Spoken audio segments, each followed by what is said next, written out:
السلام علیکم ورحمۃ اللہ وبرکاتہ۔ الحمدللہ رب العالمین والصلاة والسلام علی اشرف الانبیاء والمرسلین نبینا محمد وعلی آلہ واصحابہ اجمعین وبعد۔ جدید مناہج کی حقیقت کے سلسلے کی آج کی اس مجلس میں انشاءاللہ تبارک و تعالی جو سوال ہم پڑھنے جا رہے ہیں اس کا جواب وہ سوال نمبر 47 ہے۔ سوال نمبر 47 سوال یہ ہے، کیا منہج کی صحت پر جنت و جہنم کے فیصلے کا دار و مدار ہے؟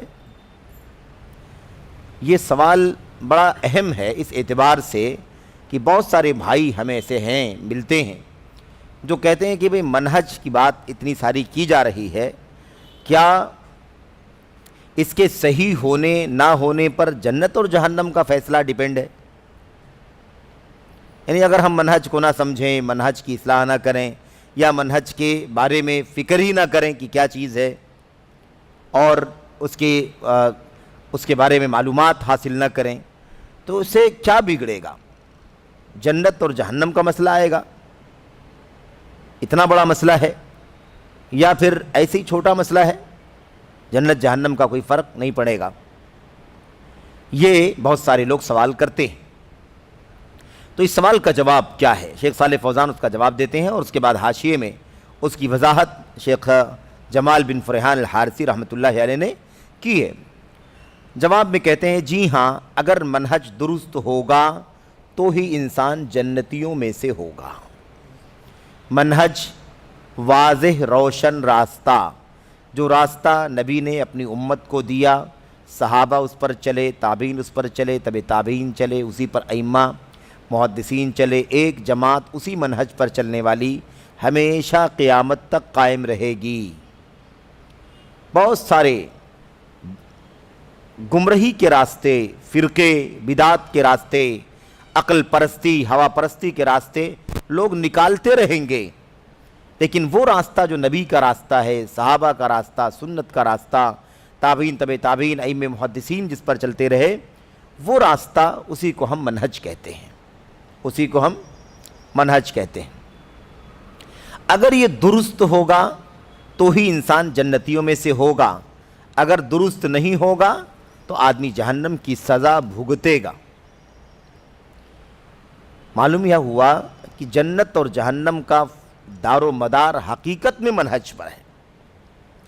ایک موٹی سی بات آپ لے لیں، موٹا سا مسئلہ، بہت ہی واضح طور پر سمجھنے والا۔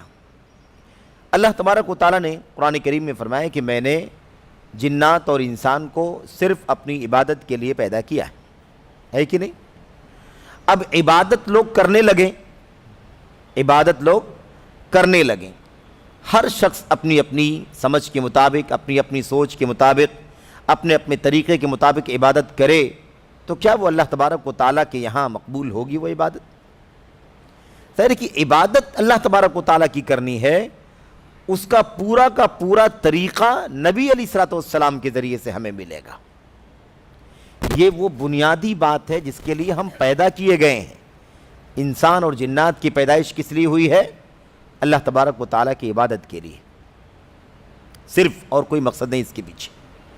لیکن طریقہ عبادت کرنے کا کون سا ہوگا؟ محمد الرسول اللہ صلی اللہ علیہ وسلم جو طریقہ بتلائے ہے نماز کا، اسی طریقے سے، صحابہ نے جو طریقہ سیکھا اسی طریقے سے، تابعین، تبع تابعین، ائمہ محدثین، جو آج تک ہمارے سامنے ہے اور قیامت تک رہے گا۔ شیعوں کے ہاں، روافظ کے ہاں نماز کا الگ طریقہ ہے، مثال کے طور پر۔ اب سوال پیدا ہوتا ہے، ایسے ہی بوہریوں کے ہاں الگ طریقہ ہے نماز کا، ہے کہ نہیں؟ کیا صرف عبادت کرنا کافی ہے، یا طریقہ نبی کے مطابق عبادت کرنا ضروری ہے؟ عبادت جنت میں لے جائے گی، یا وہ عبادت جو اللہ کی ہو، طریقہ نبی، طریقہ صحابہ کے مطابق ہو، وہ جنت پہ لے کر کے جائے؟ اور اندر آ جائیں، اسلام کے نام لیوا، سنت کے نام لیواؤں میں نماز کے مسائل میں کتنی پرابلم پیدا ہو گئی۔ 5 وقتہ نمازیں فرائض کی ہیں، ہے کہ نہیں؟ عیدین ہے، جمعہ ہے، وغیرہ۔ اس کے علاوہ آپ دیکھیے اور بھی نمازوں کا اضافہ کیا گیا، بے سر پیر کی روایتوں کی بنیاد پر، ضعیف، موضوع، من گھڑت روایتوں کی بنیاد پر نمازوں کا اضافہ کیا گیا۔ رغائب کی نماز پڑھی جاتی ہے کہ نہیں؟ الفیہ، نماز الفیہ پڑھی جاتی ہے، نماز رغائب پڑھی جاتی ہے، 14 والی، 14 رکعتوں والی، 12 رکعتوں والی، 100 رکعتوں والی، ہے کہ نہیں؟ صلاۃ غوثیہ پڑھی جاتی ہے آج۔ عبد القادر جیلانی رحمۃ اللہ علیہ کے نام کی نماز، کیوں؟ غوث انہی کو لوگ سمجھتے ہیں، اگر غوث اللہ کو سمجھ رہے ہیں تو بھی اللہ کے دین میں، نبی کے طریقے میں کوئی نماز غوثیہ کے نام سے نہیں بتائی گئی، ہے کہ نہیں؟ آج کل لوگ عاشورہ کی بھی نماز پڑھ رہے ہیں۔ عاشورہ، مسلمان یہاں تک اپنے دین سے، منہج سے دور ہٹ چکا ہے کہ عبادت کے نام پر جو بھی اسے سمجھ میں آتا ہے وجود میں لے آتا ہے۔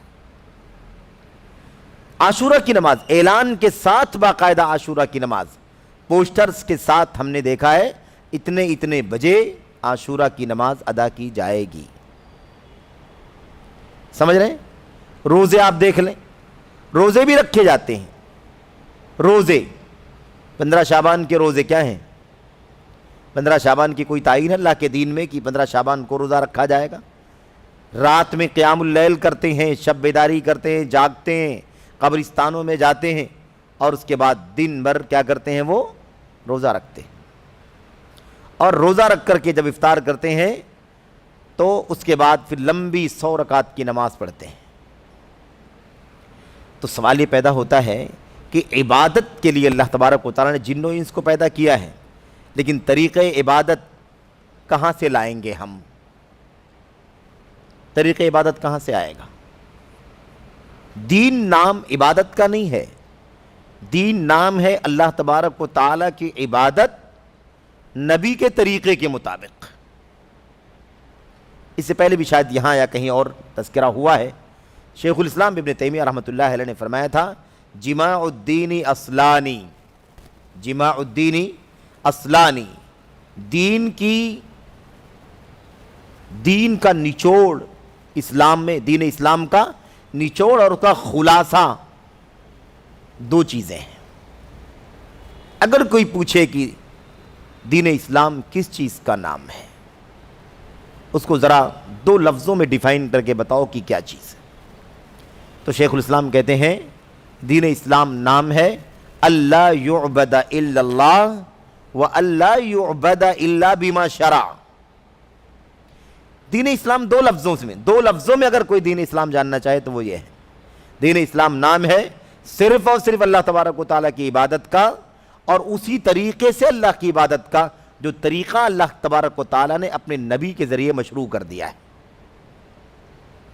جس طریقے سے نبی نے اللہ کی طرف سے ہمیں نماز، روزے اور دیگر عبادات سکھلائی ہیں، اسی طریقے کے مطابق عبادت کرنی ہے۔ تو منہج پر جنت اور جہنم کا دار و مدار ہے کہ نہیں ہے؟ اگر عبادت اللہ کے علاوہ کی جائے، عبادت ریاکاری کے لیے کی جائے، دکھاوے کے لیے کی جائے، گرچہ وہ طریقہ نبی کا ہو صلی اللہ علیہ وسلم، تو بھی اللہ کی بارگاہ میں قبول نہیں ہوگا، کیونکہ اللہ کی رضا کے لیے نماز پڑھنی، عبادت میں اخلاص ہونا چاہیے، ٹھیک ہے؟ اور اگر اللہ تبارک و تعالیٰ کے لیے عبادت کر رہا ہے آدمی، نماز پڑھ رہا ہے اللہ تبارک و تعالیٰ کو راضی کرنے کے لیے، لیکن طریقہ نبی کریم صلی اللہ علیہ وسلم کا نہیں، یعنی منہج نہیں ہے، تو بھی انسان کی نماز اللہ تبارک و تعالیٰ کہ قبول نہیں ہوگی۔ دونوں چیزیں ایک ساتھ میں ہونی چاہیے، عبادت اللہ تبارک و تعالیٰ کو راضی کرنے کے لیے، اس پر ایمان کے ساتھ، اس کی اخلاص کے ساتھ، اور طریقہ محمد الرسول اللہ صلی اللہ علیہ وسلم کا۔ نماز ہی کے مسئلے میں حضرت عبداللہ بن مسعود رضی اللہ تعالیٰ عنہ نے ایک لمبی حدیث میں جو صحیح مسلم کے اندر موجود ہے، اس میں وہ بیان کرتے ہیں کہ ہمارے زمانے میں، یعنی صحابہ کے دور میں، اللہ کے نبی اور صحابہ کے دور میں کہتے ہیں نماز سے وہی آدمی پیچھے رہتا تھا، پیچھے رہ جاتا تھا، یعنی سستی کرتا تھا، غفلت کرتا تھا، نماز میں نہیں آتا تھا، جو منافق ہوتا تھا۔ بس اس کے سوا کوئی مسلمان نماز سے پیچھا رہ جائے اس کا تصور ہی نہیں تھا ہمارے زمانے میں۔ وما يتخلف عنها الا منافق معلوم النفاق، نماز سے صرف وہ پیچھے رہتا تھا جو منافق ہوتا تھا، جس کا نفاق ہر آدمی کو معلوم ہوتا،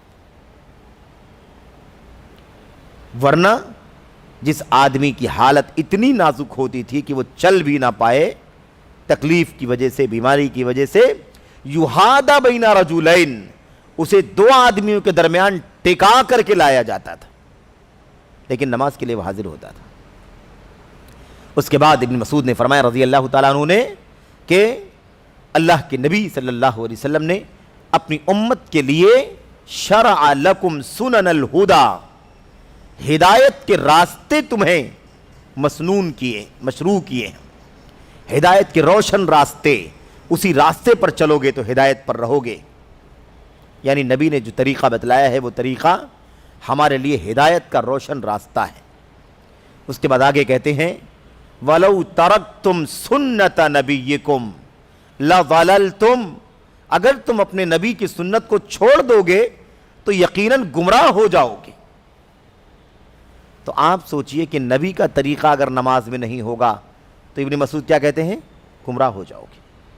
بعض روایتوں میں ہے کہ وَلَوْ تَرَكْتُمْ سُنَّةَ نَبِيِّكُمْ لَكَفَرْتُمْ، اگر تم اپنے نبی کا طریقہ چھوڑ دو گے، سنت کو چھوڑ دو گے تو کفر میں چلے جاؤ گے۔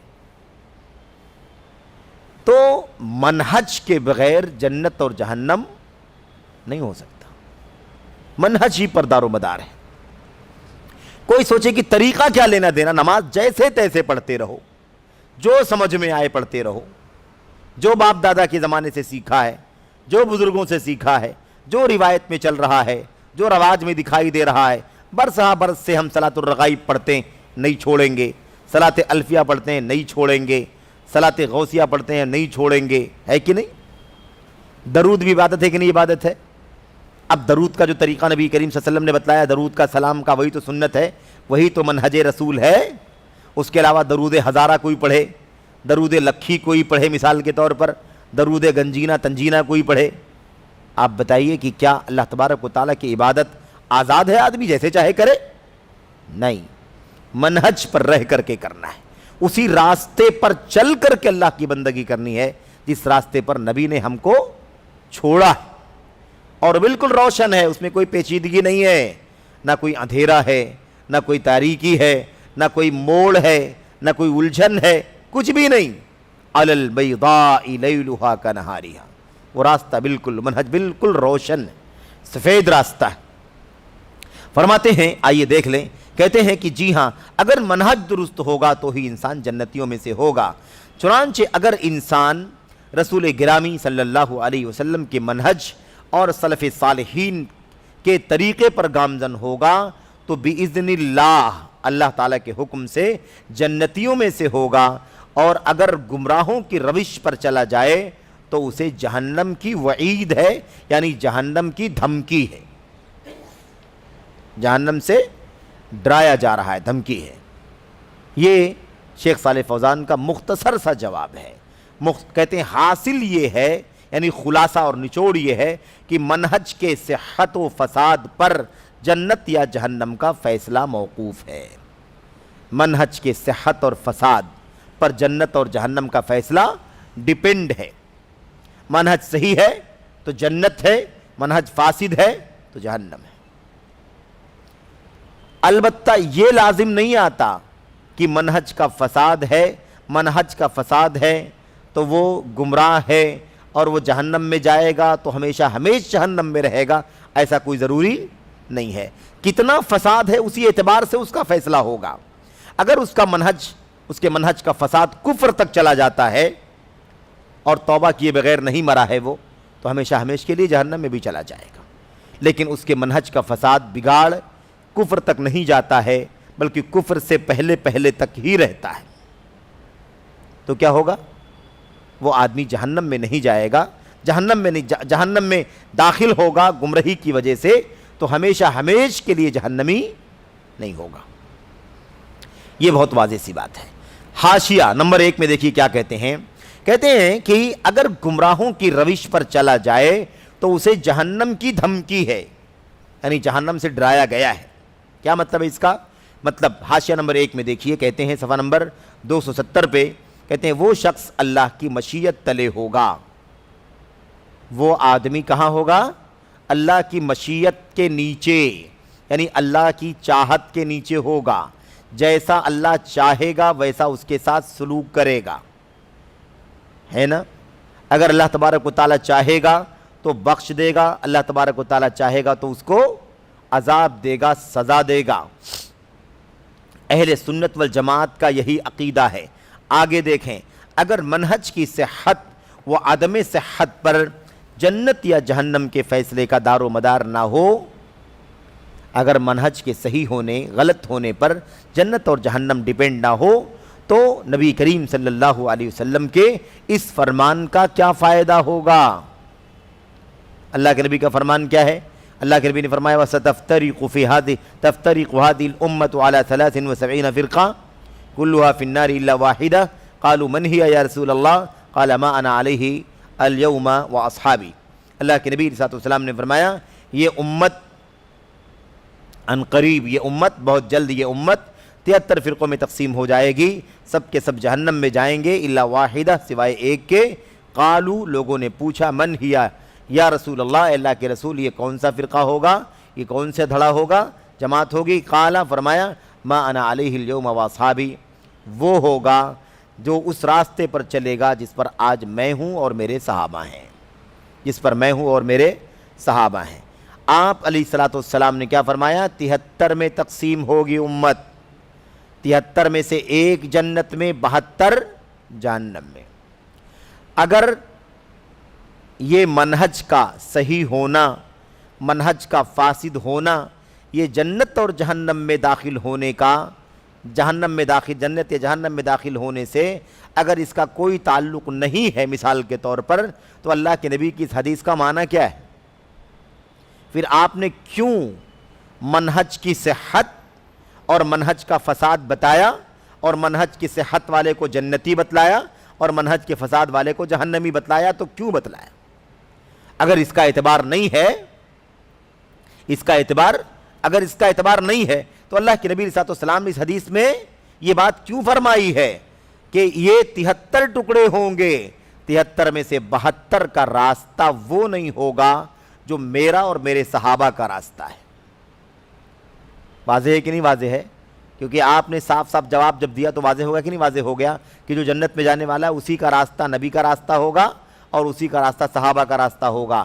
بقیہ جو 73 کے علاوہ 73 میں جو 72 ہیں ان کا راستہ نبی کا راستہ نہیں ہوگا، ان کا راستہ نبی کے صحابہ کا راستہ نہیں ہوگا۔ اس کا مطلب یہ ہے کہ وہ منہج صحابہ، منہج رسول اور منہج صحابہ پر جو رہیں گے وہ جنت میں جائیں گے، اور جو منہج صحابہ، منہج رسول، منہج صحابہ سے ہٹے ہوئے ہوں گے اور وہ 73 میں سے 72 ہوں گے، کلھا فی النار، سب کے سب جہنم میں جائیں گے۔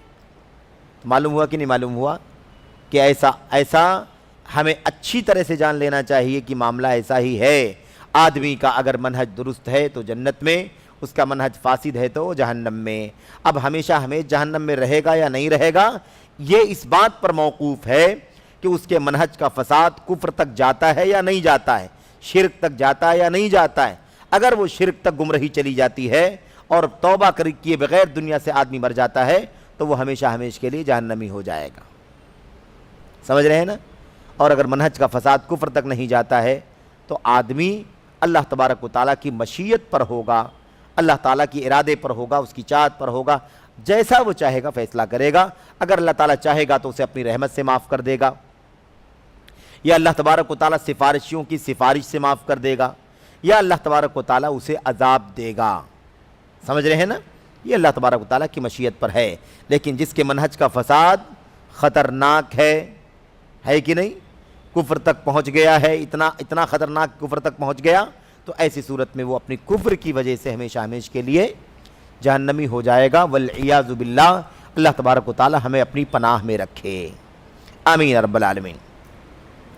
یہ حدیث اس سے پہلے گزر چکی ہے، اس کی تخریج وغیرہ بھی گزر چکی، بار بار یہ حدیث آئی ہے۔ کہتے ہیں اور اہل سنت و جماعت کے یہاں یہ بات معلوم اور ثابت ہے، یہ حاشیے میں ہے نیچے 293 پیج نمبر 271 پر کہتے ہیں اور اہل سنت و جماعت کے یہاں یہ بات معلوم اور ثابت ہے کہ حدیث میں مذکور ہلاک ہونے والے 72 فرقے ہمیشہ ہمیش کے لیے جہنمی نہ ہوں گے۔ آئی بات سمجھ میں نا؟ اہل سنت والجماعت کا یہ عقیدہ ہے کہ یہ لوگ جو 72 فرقے والے ہوں گے یہ ہمیشہ ہمیش کے لیے جہنمی نہیں ہوں گے، بلکہ اپنی سزا بھگت کر کے جہنم سے نکالے جائیں گے اور جنت میں داخل کیے جائیں گے، الا یہ کہ ان 72 میں سے کسی کا منہج اتنا بگڑا ہوا ہو کہ وہ کفر تک چلا گیا، شرک تک چلا گیا، تب آدمی مشرک ہو جائے گا، کافر ہو جائے گا، تو جنت میں کیسے جائے گا بھائی؟ وہ کبھی بھی جنت میں نہیں جائے گا۔ لیکن جو یہاں تک نہیں فساد پہنچا ہے جس کا، بلکہ اس سے کم دائرے تک ہے، تو ایسی صورت میں وہ کیا ہوگا؟ ہمیشہ ہمیں جہنم میں نہیں رہے گا، اپنی سزا بھگت کر کے اللہ تبارک و تعالیٰ کی مشیت سے یا اللہ تبارک و تعالیٰ کے سفارشیوں کی سفارش سے اللہ تبارک و تعالیٰ کے یہاں نجات پا کر کے جہنم کی سزا بھگتنے کے بعد جنت میں داخل ہوگا۔ یہ ہمیں اچھی طرح سے جان لینا چاہیے۔ تو اہل سنت والجماعت کا یہ عقیدہ ہے، یہی اہل الحدیث کا عقیدہ ہے، یہی نبی کریم نے صحابہ کو سکھایا، صحابہ نے تابعین کو، تابعین نے تبع تابعین کو۔ اسی لیے اہل السنت والجماعت کا عقیدہ کتاب التحاویہ العقیدۃ التحاویہ کے اندر یہ عقیدہ موجود ہے کہ ہم اہل قبلہ میں سے کسی کو کافر نہیں قرار دیتے، ہم اہل قبلہ میں سے کسی کو کافر نہیں قرار دیتے کسی گناہ کی وجہ سے، جب تک کہ وہ اس گناہ کو حلال نہ سمجھتا ہو۔ وَلَا نُكَفِّرُ أَحَدًا مِّنْ أَهْلِ الْقِبْلَةِ بِذَنْبٍ حَتَّى يَسْتَحِلَّهُ۔ علامہ ابو جعفر الطحاوی رحمۃ اللہ علیہ نے اپنی کتاب العقیدۃ الطحاویہ کے اندر یہ بات لکھی ہے، اور اہل سنت والجماعت کا یہی عقیدہ ہے۔ تو جب تک کسی گناہ کو وہ حلال نہیں سمجھتا، ہم کسی قبلہ والے کو کافر نہیں سمجھتے۔ اب جو آدمی ہمارے قبلے کو ہی فالو نہیں کرتا ہے، کسی اور قبلے کو فالو کرتا ہے، تو اسلام کے قبلے کے علاوہ دوسرے سارے قبلے اسلام کے خلاف ہے کہ نہیں خلاف ہے؟ یہودیوں کا قبلہ ہے، عیسائیوں کا قبلہ ہے، کوئی جنوب کی طرف ہے، کوئی شمال کی طرف ہے، کوئی کچھ کرتا ہے، ہم اس کے پابند نہیں ہیں۔ قرآن کریم میں اللہ تبارک و تعالیٰ نے مسجد حرام کو، اللہ کے گھر خانہ کعبہ کو ہمارے لیے قبلہ قرار دیا ہے، ہم اسی کی طرف رخ کر کے نمازیں پڑھتے ہیں، دعائیں کرتے ہیں، یہ ہمارا ایمان اور عقیدہ ہے۔ تو یہ بات اہل سنت والجماعت کے یہاں طے ہے کہ یہ 72 فرقے والوں کے بارے میں ہم یہ نہیں کہتے کہ سب جہنمی ہوں گے تو ہمیشہ ہمیش رہیں گے، نہیں، ہمیشہ ہمیش کی بات ہم ہرگز نہیں کہتے، ہم یہ کہتے ہیں کہ وہ جہنم میں جائیں گے جیسا کہ نبی نے فرمایا ہے، اور اس کی وضاحت آ چکی ہے کہ اگر وہ کفر کے دائرے تک پہنچ گیا تو ایسی صورت میں وہ ہمیشہ ہمیش، ورنہ انشاءاللہ تبارک و تعالیٰ وہ نکالا جائے گا اپنے جرم کی سزا، اپنے منہج کے فساد کی سزا بھگتنے کے بعد۔ اچھا، اس کے بعد کہتے ہیں اہل الحدیث میں کوئی اس بات یعنی ہمیشگی کا قائل نہیں ہے۔ یہ جملہ بڑا اہم ہے، کیونکہ یہ جو منہج کے فساد والے لوگ ہیں یہ ہم کو تانا دیتے ہیں، اہل الحدیث کو، علماء حدیث کو تانا دیتے ہیں، علماء اہل حدیث کو تانا دیتے ہیں کہ یہ لوگ مسلمانوں کو کافر کہہ رہے ہیں۔ ہم مسلمانوں کو کافر نہیں کہتے، ہم نبی کی سنت کے مطابق، آپ کے راستے کے مطابق ہی حکم لگا رہے ہیں۔ آپ نے کہا ہے کہ 73 میں سے 72 جہنمی ہوں گے، ہم کہتے ہیں کہ 72 جہنمی ہوں گے۔ اللہ کے نبی نے یہ نہیں کہا ہے کہ یہ 72 کے 72 ہمیشہ جہنم میں جائیں گے، اس لیے ہم یہ بھی نہیں کہتے ہیں کہ یہ جہنم میں ہمیشہ ہمیش کے لیے چلے جائیں گے۔ تو دونوں باتوں کو سمجھنا ہے، ہم یہ نہیں کہہ سکتے کہ یہ 72 جنت میں جائیں گے کیونکہ یہ نبی کے خلاف ہے، اور ہم یہ بھی نہیں کہتے ہیں کہ جہنم میں جائیں گے تو ہمیشہ ہمیش رہیں گے کیونکہ یہ بھی نبی کی سنت کے خلاف ہے۔ ہم اتنا کہتے ہیں جتنا نبی نے کہا ہے۔ اگر ہم کہیں کہ جہنم میں جائیں گے نہیں جنت میں جائیں گے تو بھی غلط، اور یہ کہیں کہ ہمیشہ ہمیش کے لیے جہنمی ہو جائیں گے یہ بھی غلط۔ صحیح یہ ہے نبی نے فرمایا کہ وہ جہنم میں سزا بھگتنے کے لیے جائیں گے جب تک کہ وہ کسی حرام چیز کو حلال، کسی حلال چیز کو حرام نہ سمجھیں، یا ان کے منہج کا فساد اتنا بگڑ نہ گیا، فساد اتنا زیادہ بڑھ نہ گیا ہو کہ وہ دائرہ اسلام سے ہی نکلنے والا کوئی کام کر رہے ہوں، کوئی راستہ پکڑ کر کے بیٹھ گئے ہوں۔ تو ہمیں کافر کہنے کی کوئی ضرورت نہیں ہے، ہم کسی کی تکفیر نہیں کہتے۔ اور میں آپ کو بتاؤں اس موقع پر کہ لوگوں نے، جن کے یہاں منہجوں کا فساد ہے، ایسے فاسد منہج کے لوگوں نے شیخ الاسلام محمد بن عبد الوہاب تمیمی نجدی رحمۃ اللہ علیہ کے بارے میں بھی یہ الزام لگایا، ان کے بارے میں ان پر یہ تہمت لگائی کہ یہ سارے لوگوں کو کافر کہتے ہیں، یہ تکفیر کرتے ہیں، کافر گردانتے ہیں مسلمانوں کو، اور ان کی گردن مارنا، انہیں قتل کرنا، ان کا خون بہانا جائز قرار دیتے ہیں۔ یہ الزام کس پر لگایا؟ شیخ الاسلام محمد بن عبد الوہاب تمیمی رحمۃ اللہ علیہ کے اوپر، جنہوں نے میرے بھائیوں آج سے 300 سال پہلے تقریباً پوری دنیا کے اندر توحید کا علم بلند کیا، اللہ کی توحید کے لیے کتابیں لکھی، زبان کا استعمال کیا، اور وقت پڑا تو جہاد بھی کیا میدان کارزار میں نکل کر کے۔ شیخ الاسلام نے کبھی کسی کو کافر نہیں کہا جب تک کہ وہ اسلام کے اصولوں پر کفر میں داخل نہ ہو جاتا ہو۔ اب کوئی کہے کہ تم 72 فرقوں کو جہنمی کیوں کہتے ہو، یا جہنمی کہتے ہو تو گویا کافر سمجھتے ہو، یہ بات کیا ہوگی؟ یہ بات الزام کی ہوگی، یہ بات زبردستی کی ہوگی۔ ہم یہ کہتے ہیں کہ وہ جہنم میں جائیں گے کیونکہ نبی نے کہا ہے، اور ہم یہ نہیں کہتے کہ وہ ہمیشہ ہمیشہ کے لیے جائیں گے کیونکہ نبی نے سارے 72 فرقوں والوں کو ہمیشہ ہمیشہ کے لیے جہنم میں جانے کی بات نہیں کہی ہے، اس لیے ہم بھی اس بات کے قائل نہیں ہیں۔ لیکن ہم جنتی نہیں کہہ سکتے کیونکہ نبی نے نہیں کہا جنتی، جہنمی کہا۔ ہاں، تو یہ جو بات ہے نا، یہ بھی منہج کا فساد ہے کہ تم باتوں کو نہ سمجھو، یا کوئی باتوں کو نہ سمجھے، یا باتوں کو نہ سمجھنا چاہے اور الزام لگائے کہ یہ لوگ سب کو کافر کہتے ہیں، سب کو جہنمی گردانتے ہیں۔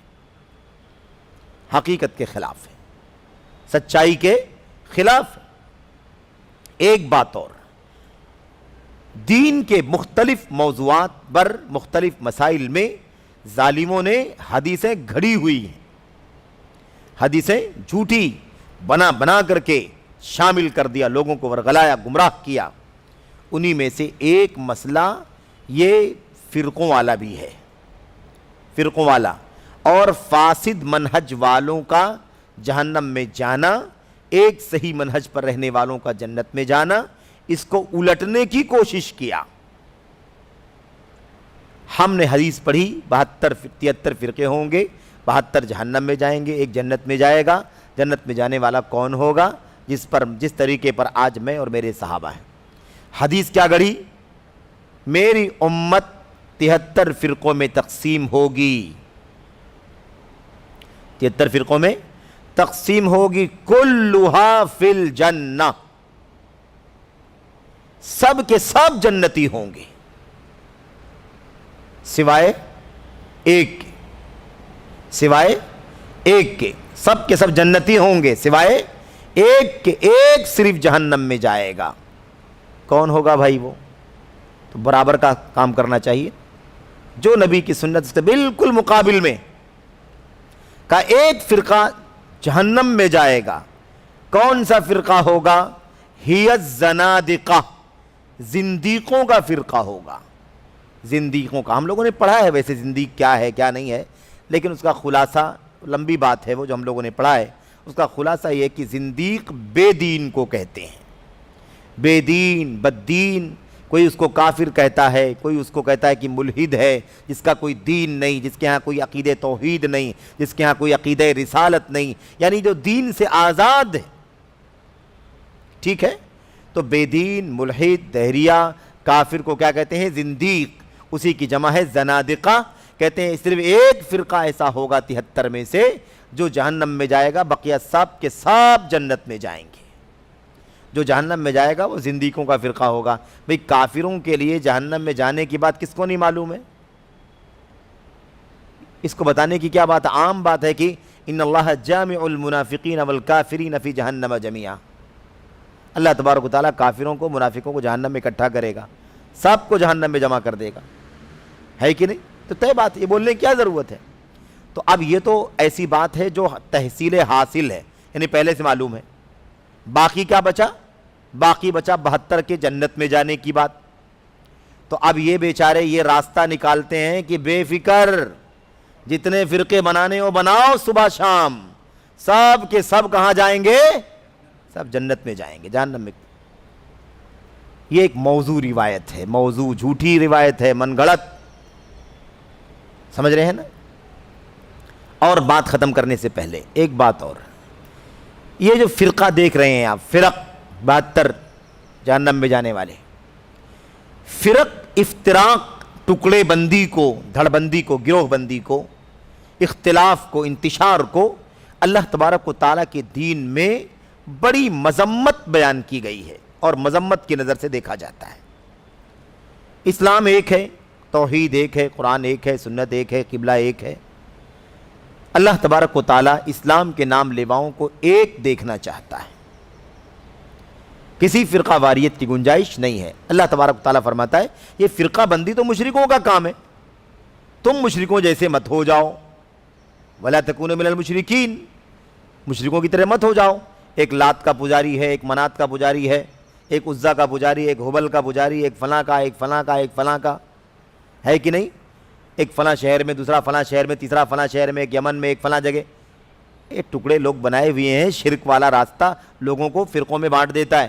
تم جب ایک اللہ کے ماننے والے ہو تو تم کیوں بٹتے ہو فرقوں میں, ہے کہ نہیں؟ لیکن یہ بھی ایک عجیب و غریب مسئلہ ہے کہ حدیثیں اس پر بھی گڑی گئی, اختلاف امتی رحمہ, میری امت کا اختلاف رحمت. کیسے ہو سکتا ہے میرے بھائیوں, کیسے ہو سکتا ہے؟ امت کا اختلاف رحمت کیسے ہوگا؟ اللہ قرآن میں فرماتا ہے وَلَا يَزَالُونَ مُخْتَلِفِينَ إِلَّا مَا رَحِمَ رَبُّكَ, لوگ اختلاف کرتے رہیں گے سوائے ان کے جن پر اللہ کی رحمت ہو جائے. تو اختلاف والے رحمت میں نہیں رہیں گے, جو اختلاف سے بچیں گے وہ اللہ کی رحمت میں رہیں گے. اور یہ کہتے ہیں اللہ کے نبی کی حدیث, اللہ کے نبی کا حوالہ دے کر کے حدیث کے نام پر کہ میری امت کا اختلاف کیا ہے؟ رحمت ہے. حافظ یا امام ابن حزم رحمت اللہ علیہ فرماتے ہیں یہ بدترین قسم کی بات ہے, جھوٹی بات ہے, بے سر پیر کی بات ہے. اگر میری امت کا اختلاف رحمت ہوتا تو امت کا اتحاد زحمت ہوتا. امت کا اتحاد, امت کا اتفاق کیا رہتا؟ عذاب رہتا. جبکہ اللہ فرماتا ہے وَاعْتَصِمُوا بِحَبْلِ اللَّهِ جَمِيعًا وَلَا تَفَرَّقُوا, اللہ کی رسی کو مضبوطی سے پکڑ لو اور آپس میں فرقہ فرقہ مت بنو. تو یہ اختلاف کو, انتشار کو, فرقہ واریت کو بڑھاوا دینے والی باتیں ہیں. یہ جھوٹی جھوٹی روایتیں, بے سر پیر کی باتیں, اس لیے تاکہ امت میں اختلاف چلتا رہے. فرقہ اور اختلاف, انتشار جو ہے اس کی برائی مت کرو, یہ سب ٹھیک ٹھاک ہے, اس میں کوئی مسئلہ نہیں ہے. اسی لیے اصحابی کالنجوم بِأَيِّهِمُ اقْتَدَيْتُمْ اهْتَدَيْتُمْ, یہ بھی حدیث گھڑ دی گئی. میرے صحابہ ستاروں کی طرح ہیں, میرے صحابہ ستاروں کی طرح ہیں, ان میں سے جس کی بھی پیروی کرو گے ہدایت پر رہو گے. حدیث موضوع ہے, حدیث کیا ہے؟ موضوع ہے. کہیں کا اختلاف اہل بیتی لکم رحمہ, میرے اہل بیت کا اختلاف تمہارے لیے رحمت. دیکھا آپ نے, صحابہ کی بات آ گئی, ہے کہ نہیں؟ امت کی بات آ گئی, صحابہ کی بات آ گئی, اہل بیت کا بھی نام لیا, ان کا بھی اختلاف کیا ہے؟ رحمت. یہ ساری کی ساری روایتیں ضعیف ہیں, جھوٹی ہیں, من گھڑت ہیں, بے اصل ہیں, موضوع ہیں, باطل ہیں, کوئی اعتبار نہیں. اسلام کے اندر اختلاف کی کوئی گنجائش نہیں. فرقہ بندی کرنا حد درجہ مذموم, مذمت کے قابل ہے کہ نہیں؟ یہ اسلام ہے. اسلام ہے, اختلاف, انتشار, تفرقہ نہیں ہو سکتا. اسلام سے باہر اگر شرک اور کفر کی راہ پر انسان چل رہا ہے تو پھر لازمی طور پر وہ ٹکڑوں میں بٹے گا. کیونکہ اللہ تبارک و تعالیٰ کی وحدانیت پر اگر سب متفق نہیں ہو رہے ہیں تو دنیا میں اللہ کی مخلوق پر، کسی پتھر پر، کسی دیوی دیوتا پر، کسی مورتی پر، کسی شجر حجر قبر پر اتفاق کیسے کر سکتے ہیں؟ ممکن نہیں ہے۔ اس لیے یہ بات اپنی جگہ پر طے ہے۔ خلاصہ کلام یہ ہے کہ اگر منہج کی درستگی اور منہج کا فساد، اگر یہ اس کا اعتبار جنت اور جہنم میں جانے کا نہ ہوتا، اس بنیاد پر لوگ جنتی اور جہنمی ہوں گے، جنت اور جہنم میں داخل ہوں گے، تو اللہ کے نبی علیہ السلام کی اس حدیث کا کوئی فائدہ نہیں ہوگا کہ میری امت میں ایک اللہ میرے راستے پر اور میرے صحابہ کے راستے پر ہے اور 72 لوگ 72 فرقے والے اس سے دور ہیں۔ اچھا خیر، بات یہ چل رہی تھی کہ اہل الحدیث میں کوئی اس بات کا قائل نہیں ہے، یعنی ہمیشہ ہمیش کے لیے جہنم میں داخل ہو جانے کا قائل نہیں ہے۔ لہذا غور کریں، سوچیں، ہمیں غور کرنے کی ضرورت ہے۔ اس کے بعد کہتے ہیں الا یہ کہ اس کی بدعت کفر میں داخل کرنے والی اور اس کی فرقت و جدائی ارتداد ہو، یعنی اگر کوئی 72 میں سے ہے نا، 72 میں سے 10واں 20واں 30واں 71واں 72واں کوئی بھی، اگر کوئی ان 72 میں سے فرقہ ایسی گمراہی میں پڑا ہوا ہو کہ اس کی گمراہی اس کو کفر میں داخل کر دے، اس کی بدعت کفر میں لے جانے والی ہو، اور ایسے ہی اس کا ٹکڑا، اس کا دھڑا، اس کا فرقہ جو بنا ہوا ہے نا، وہ فرقہ اسلام سے باہر نکالنے والا کام کرنے لگے، اسلام سے مرتد ہونے والی بات کرنے لگے، تو ایسی صورت میں اس کا حکم کیا ہو جائے گا؟ مختلف ہو جائے گا۔ اور مختلف ہونے کا مطلب یہ ہے کہ وہ اگر اسی حالت میں مر جائے گا، کفر کی حالت میں، شرک کی حالت میں، تو ایسی صورت میں وہ ہمیشہ ہمیش کے لیے جہنمی ہوگا۔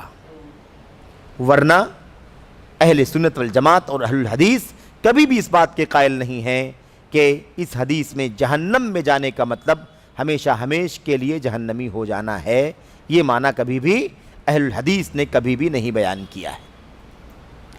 جواب کا خلاصہ آپ کے سامنے آ گیا کہ یہی ہے اس کا کہ اگر منہج درست ہوگا تو ہی انسان جنتیوں میں سے ہوگا، اور منہج فاسد ہوگا تو ایسی صورت پہ وہ جہنم میں داخل ہوگا۔ ہمیشہ رہے گا نہیں رہے گا اس کی تفصیل آپ کے سامنے آ چکی ہے۔ اس لیے اللہ سے دعا کریں کہ اللہ تبارک و تعالی ہمیں ما انا علیہ اليوم واصحابی، جس راستے پر ہمارے آپ کے نبی اور ہمارے اور آپ کے نبی کے صحابہ جس پر چلتے رہے، اسی راستے کی تلاش کرنے، اسی کا علم حاصل کرنے، اسی کے علماء سے جڑنے، اسی پر چلنے اور اسی پر لوگوں کو بلانے کی اللہ تبارک و تعالی توفیق عطا فرمائے۔ آمین یا رب العالمین۔ وصلی اللہ وسلم وبارک علی نبینا محمد وعلی آلہ وصحبہ اجمعین۔ والسلام علیکم ورحمۃ اللہ وبرکاتہ۔